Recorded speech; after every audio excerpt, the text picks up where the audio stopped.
இந்த வீடியோ என் தனிப்பட்ட அனுபவம் மட்டுமே, நிதி மெக்கானிக் ஆலோசனை அல்ல. Hey guys, welcome to MrVishwaCarcare.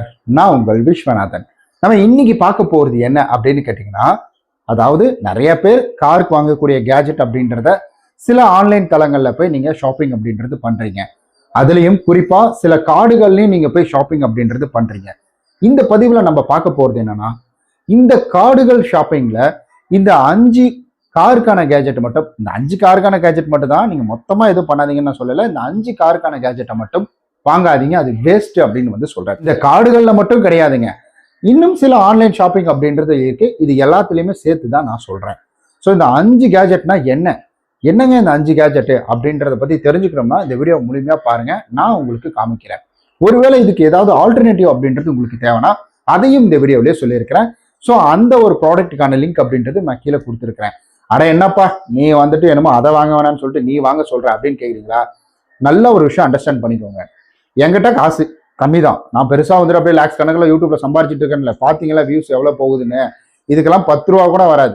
வேணும்னா சொல்லுங்க, என்னுடைய வருமானம் எவ்வளோ அப்படின்றத வீடியோ பண்ணோம்னா நான் அதையும் போடுறேன். நான் இதுக்கெல்லாம் 10 ரூபா கூட இந்த வீடியோக்கெல்லாம் வராது. ஸோ அதனால இது ஒன்றும் இது கிடையாது. ஸோ ப்ரொமோஷனோ இல்லை இது போய் நீங்கள் எடுக்கணும், இல்லை என்கிட்ட காசு நிறையா இருக்கு, காசை வச்சுட்டு இவன் எல்லாம் கறி பண்ணிக்கிட்டு இருக்கான், இவன் யூடியூப்ல வருமானம் வருது, இவனுக்கு சம்பளம் வேற வருது அப்படின்னு அந்த மாதிரிலாம் ஐயோ அதெல்லாம் நினைச்சிடாதீங்க. இதெல்லாம் ஏன் அப்படின்னு கேட்டீங்கன்னா, ஸோ ஒரு காரை கேர் பண்ணோம்னா கண்டிப்பா இதெல்லாம் நம்ம பண்ணி தாங்க ஆகணும். இதெல்லாம் பண்ணி தான் ஆகணும். ஸோ அதனாலதான் சொல்றேன், இது ரொம்ப காஸ்ட்லியா இருக்கும், அப்பா இவ்வளோ ரேட்டா அப்படின்ற மாதிரி இருக்கும் அப்படின்றதுலாம் கிடையாதுங்க. இது எல்லாமே ரொம்ப அஃபோர்டபுளான ப்ரைஸு, ரொம்ப கம்மியான ப்ரைஸு, நல்ல குவாலிட்டி இருக்கக்கூடியது அப்படின்றதெல்லாம் தேடி பார்த்து சில ரிவ்யூக்களை பார்த்து தான் இதை நான் வாங்குறேன். அதுக்காக இதுக்கு நான் 100% கொடுத்துட முடியுமான்னு கிடையாது. ஆனால் கஸ்டமர் சப்போர்ட் இருக்கும். இன்கேஸ் ஏதாவது ப்ராப்ளம்னா நம்ம போய் அதை ரீஃபண்ட் கொடுத்து வாங்கிக்கலாம், அதாவது ரிட்டர்ன் வாங்கிக்கலாம், இல்லை ரீஃபண்ட் கொடுத்தா ரீப்ளேஸ்மெண்ட் பண்ணிக்கலாம். இந்த மாதிரி ஏதாவது ஒரு விஷயங்கள் பண்ணிக்கலாம். அதனால தான் சொல்கிறேன், எந்த வகையிலும் நம்மளோட காசு அதிகமாகவும் செலவாகக்கூடாது, நம்மளோட காசு கரியாகவும் ஆகிடக்கூடாது. ஸோ அதனால் இந்த வீடியோ பாருங்கள், பிடிச்சிருந்தா லைக் பண்ணுங்கள். வேறு ஏதாவது மாற்றணும், வேறு ஏதாவது விஷயங்கள் இருக்குது அப்படின்னா அதையும் தயங்காமல் கீழே கமெண்ட் பண்ணிடுங்க. அண்ட் பிடிக்கலைனாலும் டிஸ்லைக்காவது பண்ணுங்கள். ஏன்னா அப்போ தான் எனக்கு தெரியும். அப்போ டிஸ்லைக் பண்ணிட்டு சும்மா போயிடக்கூடாது, ஏன் பிடிக்கலன்னு சொல்லுங்க. அப்போதான் நான் அடுத்த வீடியோவில் எல்லாத்தையும் மாற்றிப்பேன். நான் அதுக்காக தான் சொல்கிறேன், அது தப்பாக இருக்கும் பட்சத்தில் நான் அதை சேஞ்ச் பண்ணிப்பேன். நான் ஓகே, இப்போ போய் அந்த வீடியோ பார்த்துட்டு வந்துடுறேன். முதல்ல நம்ம வாங்கக்கூடாத பொருள், இது எந்த ஷாப்புலையுமே சரிங்க, அதாவது நீங்களே முடிவு பண்ணி இதை வாங்கி மாட்டாதீங்கன்னு தான் நான் சொல்லுவேன். என்னை பொறுத்த வரைக்கும் இதை பற்றி நமக்கு தெரியாமல் இதை வாங்கி மாட்டவே கூடாதுங்க.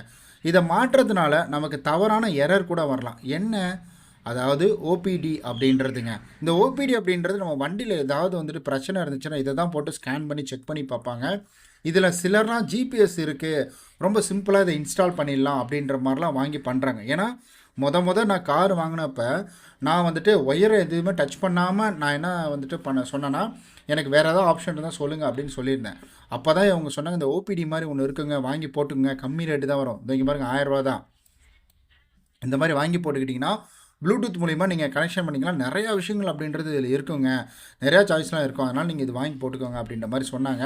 இதில் ஜிபிஎஸ்ஸு நிறையா விஷயங்கள், வண்டியில் இருக்கிற விஷயங்கள் நீங்கள் இதில் பார்க்க முடியும், உங்களுடைய செல்லுலேயே பார்க்க முடியும் அப்படின்ற மாதிரி சொல்லியிருந்தாங்க. அதுக்கப்புறமேட்டுக்கு சர்வீஸ் சென்டரில் கேட்டதுக்கு தான் அவங்க சொன்னாங்க, இல்லைங்க இது பண்ணாதீங்க, இதனால் நம்ம மலிவான ஓபிடினாலே தப்பானது கிடையாது, நம்ம தவறானது சரியாக நமக்கு அதை பற்றி தெரியாமல் அதை வாங்கி போட்டுட்டோம், தவறானதை போட்டுட்டோம் அப்படின்னா இது என்ன ஆகும்னா தவறான எரர் கோடு காட்டும். அது மட்டும் இல்லாமல் காரில் இருக்கக்கூடிய ECU அப்படின்னு இருக்குது பார்த்தீங்களா, இதற்கு தவறான கமாண்டெல்லாம் பண்ணுறதுக்கான வாய்ப்புகள் நிறையா இருக்குது. சில நேரத்தில் சென்சார் ரீஸ்டார்ட் ஆகிட்டு உங்களுக்கு மைலேஜுக்கான விஷயங்களை தப்பாக கூட கொடுக்கறதுக்கான வாய்ப்புகள் அப்படின்றது நிறையா இருக்குங்க. அண்ட் அதே போல் இதனுடைய விளைவுகள், சரியான பிரச்சனை தெரியாமல் அன்னெசரி சர்வீஸ் வர்றதுக்கான வாய்ப்புகளும் இருக்குது. ஒரு உதாரணத்துக்கு இன்ஜின் லைட்டு பார்த்திங்கன்னா ஆட்டோமேட்டிக்காக எரிஞ்சிக்கிட்டே இருக்கிறது, இதெல்லாம் சிலருக்கு நிரந்தரமாக எரிஞ்சிருக்குன்னு சொல்லியிருக்காங்க. அதாவது எரிஞ்சிருக்குன்னா நீங்கள் பற்றிக்கிட்டு எரிஞ்சிருக்கு அந்த மாதிரி நினச்சிக்காதீங்க. ஸோ இது எப்படின்னா, அது பிளிங்க் ஆகாமல் அப்படியே அந்த இதில் இன்ஜினை ஆன் பண்ணக்குள்ள அது வரும், சாவி போட்டு ஆன் பண்ணும்போது வரும், உடனே போயிடும். அது என்னென்னா பர்மனெண்ட்டாக அந்த லைட் எரிஞ்சிக்கிட்டே இருக்குது, ஏதோ ப்ராப்ளம் இருக்கிற மாதிரி காட்டிக்கிட்டு இருந்துன்னு வேறு ஒரு சிலர்லாம் சொல்லியிருக்காங்க. அதனால் இதை பற்றி சரியாக தெரிஞ்சிக்காமல் உங்களுடைய காரினுடைய டீட்டெயில் இதெல்லாம் பற்றி தெரிஞ்சுக்கிட்டு அதுக்கப்புறமா நீங்கள் இதை சரியானதாக வாங்கி போகிறது பெட்ரு. இதை பற்றி தெரியாமல் வாங்காதீங்க. சிலர்லாம் இது ரொம்ப சிம்பிளாக இருக்குது, ப்ளக்இன் ப்ளக் அவுட் டைப்பில் இருக்குது, ரொம்ப ஈஸியாக ஆக்சஸ் பண்ணுற மாதிரி இருக்குது அப்படின்னு சொல்லிட்டு வாங்கிடுறாங்க.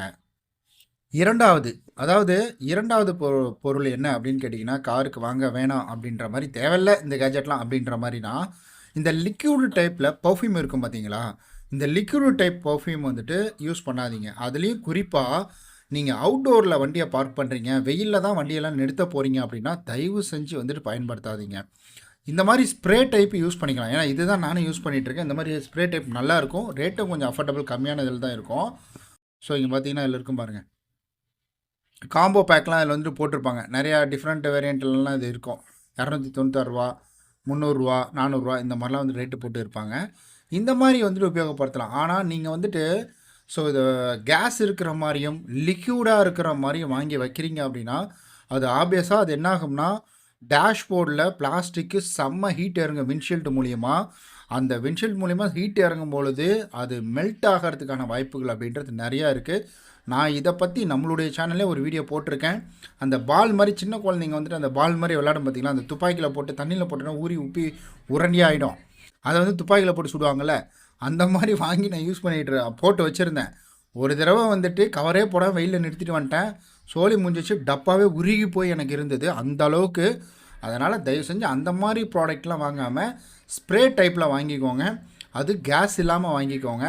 அதே போல் இந்த மாதிரி ஷீட் கொடுப்பாங்க. இந்த பர்ஃப்யூம்லாம் நீங்கள் வாங்கும்போது இதில் ஒரு ஷீட் கொடுப்பாங்க. அந்த ஷீட்டில் அடிக்கிற மாதிரி மட்டும் வாங்கிக்கோங்க. வண்டியில் இங்கே பாருங்கள் மேலே அடிக்கிற மாதிரிலாம் இருக்கும் பாருங்கள், இதெல்லாம் மேலெல்லாம் அடிச்சிங்கன்னா ஒரு மாதிரி கரையாயிடும் மேலே. அந்த மாதிரி எதுவும் வாங்காதீங்க. மூன்றாவது ப்ராடக்ட், அதாவது இந்த எல்இடி. நிறையா பேருக்கு நிறையா அப்கிரேட் பண்ணும் காரில் அப்படின்னு ஐடியா வரும்பொழுது முதல்ல அவங்களுக்கு என்ன தெரியுமா ஐடியா வரும், காரில் இருக்கக்கூடிய எல்இடி தாங்க, அதாவது ஹெட்லைட் தான். இந்த ஹெட்லைட் நல்லா பவராக அடிக்கணும் அப்படின்ற மாதிரி இந்த ஹெட்லைட் பின்னாடி ஃபேன்லாம் ஓடுற மாதிரி இருக்கும் பார்த்திங்களா, அந்த மாதிரிலாம் வாங்கி பயன்படுத்துவாங்க. அதாவது தயவு செய்து நீங்கள் ஆஃப்டர் மார்க்கெட்டில் இதெல்லாம் அப்கிரேட் பண்ணுறதே வந்துட்டு வேணான்னு தான் சொல்லுவேன். அதுலேயும் ப்ளக்-இன் ப்ளக் அவுட் டைப் இருந்தால் வாங்கிக்கலாம். அதுவும் அவங்களே பண்ணித்தராங்க, கேரண்டி எதுவும் போகாமல் வாங்கி தராங்கன்னா பண்ணிக்கலாம். நீங்களாக வாங்கி அந்த டூமை மட்டும் கழட்டிட்டு எப்படியாவது யூடியூப்பில் பார்த்து அதுக்கப்புறம் ஃபிக்ஸ் பண்ண போகிறீங்க, அதுக்கு ஒரு எல்இடி வாங்குறீங்கன்னா தயவு செஞ்சு இந்த மாதிரி பண்ணாதீங்க. இதனால் நம்மளுடைய வாரண்ட்டி கிளைம் ஆகாமல் போகிறதுக்கான வாய்ப்புகள் இருக்குது. சில காருகள்லாம் ஃபயர் கூட ஆகிருக்குங்க. இது பயன்படுத்துறதுக்காகலாம் கிடையாது. ஸோ தயவு செய்து ஒரு சின்ன சின்ன விஷயத்துக்காக இங்கே பாருங்கள், பார்க்கும்போது எப்படி இருக்குங்களா, சூப்பராக இருக்குங்களா, பளிச்சுன்னு இருக்குது பார்த்தீங்களா. இதெல்லாம் நம்ம அப்கிரேட் பண்ண முடியாது. ப்ராப்பராக நம்ம கடையில் கொண்டு போய் கொடுத்து ஷோரூமில் கொடுத்தா வாரண்ட்டி ஏதாவது இஷ்யூ ஆச்சுன்னா அது அவங்க தலையெழுத்து. ஷோரூம்லலாம் கொடுக்கும்பொழுதுலாம் அவங்க பார்த்துக்கணும். நான் ஷோரூமில் கொடுத்தா பண்ணேன், அது உங்கள் பிரச்சனை அப்படின்ற மாதிரி சொல்லிடலாம். பட் நம்மளாக வாங்கி இதை வந்துட்டு ரெடிமேட் அதாவது அசம்பிள் பண்ண போகிறோம் அப்படின்னா தயவு செஞ்சு பண்ணிடாதீங்க. வெளிச்சம் இல்லாட்டி கூட நீங்கள் நைட் டைமில் வண்டி ஓட்டாமல் பகல் டைமில் ஓட்டிக்கலாம். நாளைக்கு ஒயரிங்கில் ஏதாவது ப்ராப்ளம் ஆகி ஃபயர் ஆச்சுன்னா ரொம்ப கஷ்டம். தயவு செஞ்சு ஆஃப்டர் மார்க்கெட்லேயும் சரி. ஸோ இது போல் வந்துட்டு ஆன்லைன் மூலிமா நீங்களே ஷாப்பிங் பண்ணி அதை ஃபிக்ஸ் பண்ண போகிறேன், நானே யூடியூப்பில் பார்த்து ரெடி பண்ண போகிறேன், இங்கே பாருங்கள் இந்த மாதிரி நானே வாங்கி போட்டு ரெடி பண்ண போகிறேன் அப்படின்ற மாதிரி தயவு செஞ்சு போடாதீங்க. ஏன்னா அந்த ஒயருக்கு தகுந்த பவர் அப்படின்றது கொடுக்கணும். அந்த ஒயரை தாண்டி நம்ம பவர் கொடுத்தோம்னா ஹீட் அதிகமாக கன்சியூம் பண்ணக்குள்ள அந்த ஒயர் மெல்ட் ஆகிட்டு டச் ஆகி ஸ்பார்க் ஆகி ஃபயர் ஆகிறதுக்கான வாய்ப்புகள் நிறைய இருக்குது. அதனால தான் சொல்கிறேன், நான் நேரில் நிறைய இடங்களில் பார்த்துருக்குறேன் இந்த மாதிரி ஃபயர் ஆகிறதையும். நான்காவது மிக முக்கியமானது, காரில் என் லேப்டாப்பை நான் சார்ஜ் போட போகிறேன், என்னுடைய வந்துட்டு மொபைலில் சார்ஜ் போட போகிறேன் அப்படின்ற மாதிரி இந்த 12 வோல்ட்டு டு 120 வோல்ட்டு 220 வோல்ட்டு இந்த மாதிரி வந்துட்டு 110 வாட்ஸு வோல்ட்டு இந்த மாதிரி வந்துட்டு பவர் அதிகமாக படுத்துறதுக்கான சில அடாப்டர்லாம் வாங்கி வச்சுருப்பாங்க. அதில் வச்சு நீங்கள் டேரெக்டாகவே லேப்டாப்போடைய சார்ஜரை கொண்டு வந்து அதில் போட்டு கரண்ட்டில் சொருகிற மாதிரி சொருவி உங்களால் வந்து உங்களுடைய லேப்டாப்பையும் சார்ஜ் பண்ணிக்க முடியும். அப்படி தயவு செஞ்சு அந்த மாதிரி எதுவும் பண்ணாதீங்க. நல்ல பிராண்டாக வாங்கி பண்ணுறது அப்படின்றது செகண்டரி. ஸோ நல்ல பிராண்ட் இல்லாமல் நார்மலாக இந்த மாதிரி லோக்கல் பிராண்டில் வாங்கி பண்ணுறது அப்படின்றது ரொம்ப ரொம்ப கஷ்டம். ஏன்னா இந்த மாதிரி பண்ணும் பொழுது ஓவர் ஹீட் அப்படின்றது ஆகும். ஏன்னா நான் வந்துட்டு ஆல்ரெடி வந்து அகோராவில் ஒரு இது வாங்கியிருந்தேன், வேக்கம் கிளீனர் வாங்கியிருந்தேன். அந்த வேக்கம் கிளீனர் அப்படின்றது பார்த்திங்கன்னா போட்டு நான் யூஸ் பண்ணும்பொழுது அந்த ஒரு ஒயர் அப்படின்றது அவ்வளோ ஹீட் ஆகும். ஏன் ஹீட் ஆகுது அப்படின்னா அந்த மோட்டார் பவர் அவ்வளோ எடுக்கும். ஜஸ்ட்டு 12 வோல்ட்டு பவர் அவுட்புட்டுக்கே எனக்கு அது அவ்வளோ ஹீட் ஆகுது. இங்கே நம்ம அவுட்புட் அப்படின்றது 120யும் இல்லை வந்து 220 வோல்ட்டும் நம்ம எடுக்கிறோம். அப்போ இது எவ்வளோ பவர் அவுட்புட் அப்படின்றது எடுக்கும். அதுலேயும் குறிப்பாக நம்ம லேப்டாப் சார்ஜ் பண்ணுறோம், ஸ்பீடாக சார்ஜ் ஆகணும். இந்த மாதிரி கன்சியூம் பண்ணும் பொழுது அதாவது அந்த ஒயரிங்கில் ப்ராப்ளம் வர்றதுக்கான வாய்ப்புகள் இருக்குது. அந்த ஒயரிங் கிட்டு ப்ராப்ளம் வந்துச்சுன்னா உங்களுடைய இன்டர்னல் வண்டிக்குள்ளே இருக்கக்கூடிய அந்த சாக்கெட்டில் ப்ராப்ளம் வர்றதுக்கான வாய்ப்புகள் அப்படின்றது நிறையா இருக்குது. அதனால் நல்ல குவாலிட்டியாக இல்லாமல் ரொம்ப மட்டமான ப்ராடக்டாக இந்த மாதிரி ஆன்லைனில் வந்துட்டு பரிச்சயம் இல்லாதது எதையும் வாங்கி போடாதீங்க. அதுக்கு வாரண்ட்டி கேரண்டி இந்த மாதிரி ஏதாவது இருக்கா அப்படின்றத பார்த்து போடுங்க. நான் கண்டிப்பாக வாங்குவேன், நான் வாங்கினேன்னா சொல்கிறேன். ஆனால் மேக்ஸிமம் என்னுடைய ப்ரிஃபரன்ஸ் அது கிடையாது. 24 ஹவர்ஸ் நீங்கள் கார்லேயே இருக்க போகிறீங்க, ஃபுல்லாக ட்ராவல் தாங்க. நான் இப்போ பஸ்ஸெல்லாம் இருக்குது பார்த்தீங்கன்னா, அதிலே சார்ஜ் போகிற டைப் இருக்கும். அந்த மாதிரி ட்ராவல் பண்ணுற மாதிரி தான் வாங்கி போட்டுக்கலாம். ஸோ அப்படி இல்லை எனக்கு தேவை, நான் வாங்கி போடுவேன், ட்ராவல் பண்ணுவேன், அந்த டைமில் சிஸ்டம் யூஸ் பண்ணுவேன் அப்படின்னு நினைக்கிறவங்களுக்கு நான் வேணால் கீழே லிங்க் கொடுத்துருக்கேன். உங்களுக்கு தேவைன்னா வந்துட்டு அதை செக் பண்ணி பார்த்துட்டு ரிவ்யூவெல்லாம் படித்து பாருங்கள். ஏன்னா நானும் ரிவ்யூ பார்த்துட்டு நல்ல பிராண்டு தான் நான் வந்து உள்ளே போய் பார்த்துட்டு சொல்கிறேன். உங்களுக்கு வேணும்னா கீழேயும் போய் பார்த்து நீங்களும் ஒரு தடவை கன்ஃபார்ம் பண்ணிக்கோங்க. அப்படி இல்லைனா என்னை பொறுத்த வரைக்கும் வாங்காதீங்கன்னு தான் சொல்லுவேன் நான். இது அன்னெசரி தான் இது எல்லாமே. அண்டு ஃபைனலாக 5வது ப்ராடக்ட் அப்படின்றது அதாவது கார் ஏர் கம்ப்ரஸர் அப்படின்னு சொல்லுவாங்க. இந்த டயருக்கான ஏர் கம்ப்ரஸர் அப்படின்றது வந்துட்டு நிறைய பேர் என்ன பண்ணுறாங்கன்னா, இந்த சூட்கேஸ் டைப்பில் சில வந்துட்டு ரொம்ப போர்ட்டபுளாக ரொம்ப சின்னதாக இருக்கக்கூடிய டைப்லலாம் வாங்கிடுறாங்க. ஸோ இந்த மாதிரிலாம் இருக்குது பார்த்தீங்களா, இந்த மாதிரி இருக்கிறதெல்லாம் வாங்கிடுறாங்க. இது என்ன ஆகும்னு கேட்டிங்கன்னா, காரினுடைய ப்ரெஷர் வெயிட்டுக்கு வந்துட்டு அது முழுசாக உள்ள ஏரை வந்துட்டு தள்ளவே முடியாது. அப்படி தள்ள முடியாததுனால என்ன ஆகும்னா, பஞ்சரான வீலில் காற்று அதிகமாக வந்துட்டு பிடிக்கவே முடியாது. இங்கே பாருங்கள், இதெல்லாம் பாருங்கள், வித்தியாசமாக இருக்குது. இதெல்லாம் என்னன்னே தெரியல, எனக்கு இதெல்லாம் பார்த்ததே கிடையாது. ஸோ இந்த மாதிரி மட்டமான ப்ராடக்ட் வாங்கும்பொழுது அது ஏருடைய ப்ரெஷரை நமக்கு கம்மியாக காட்டுறதுக்கு வாய்ப்புகள் நிறைய இருக்குது. டயரில் அதிகமாக இருந்து இங்கே கம்மியாக காட்டுறதுக்கும், அதிகமாக ஏர் பிடிச்சி டயர் வந்து ப்ராப்ளம் வர்றதுக்கும், அதாவது வந்துட்டு ஏதாவது நமக்கு பிரச்சனை வர்றதுக்கு, டயர் வெடிக்காது, அது அவ்வளோ இதெல்லாம் மட்டமானதெல்லாம் கிடையாது டயரு. ஸோ அதில் பிரச்சனை வர்றதுக்கான வாய்ப்புகள் அப்படின்றதும் இருக்குது. அதனால் நல்ல பிராண்டாக வாங்கிக்கோங்க, நல்ல கம்பெனியாக வாங்கிக்கோங்க. நான் இப்போ வரைக்கும் பார்த்தீங்கன்னா அகரோவில் தான் யூஸ் பண்ணிகிட்ருக்கேன். உடனே இவன் ஏதோ இதுக்கு ஸ்பான்சர் பண்ணுறான், இதை வந்துட்டு அவன் இதை வாங்குங்கன்னு சொல்கிறான் அப்படின்ற மாதிரி யோசிக்காதீங்க. நீங்கள் கீழே லிங்க்கை கிளிக் பண்ணி வாங்கினாலும் சரி, நீங்கள் டேரெக்டாக போய் வாங்கினாலும் சரி, அகோரா வாங்கினாலும் சரி, இல்லை எந்த பிராண்டாக வாங்கினாலும் சரி, நல்ல பிராண்டாக வாங்கிக்கோங்க. சீப்பான பிராண்ட் அப்படின்றது வாங்காதீங்க. அதாவது ரொம்ப கம்மியான விலையில் வாங்குகிறோம் அப்படின்ற மாதிரி நம்ம இந்த சைனாவிலேருந்து வர்ற பொருள் நம்ம முதல்ல சொல்லிகிட்டு இருந்தோம்.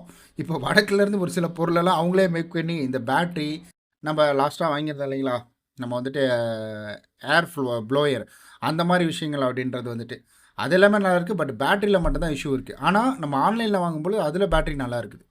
ஸோ இந்த மாதிரி நிறையா விஷயங்கள் இருக்குது. அதனால் பார்த்து தரவாக செக் பண்ணி வாங்கிக்கோங்க. இது ப்ரமோஷன் அப்படின்றதுலாம் கிடையாது. நான் இந்த ஏர் பம்ப்லாம் என் கை காசு கொடுத்து தான் நான் வாங்கினேன். நான் இந்த பிராண்ட் இல்லைனாலும் வேறு பிராண்டை கூட நீங்கள் போய் வாங்கிக்கலாம். அப்படி என்கொயரி பண்ணணும்னு நினச்சிங்கன்னா கீழே லிங்க் இருக்குது, அதை கிளிக் பண்ணி என்கொயரி பண்ணி பார்த்துக்கோங்க. வேறு அடுத்த ஒரு வீடியோ காருக்கு தேவையான கேஜெட்டு, ஒரு கார் புதுசாக வாங்கினோன்னா என்ன கேஜெட் வாங்கணும் அப்படின்றத பற்றி வீடியோ பண்ணலாம்.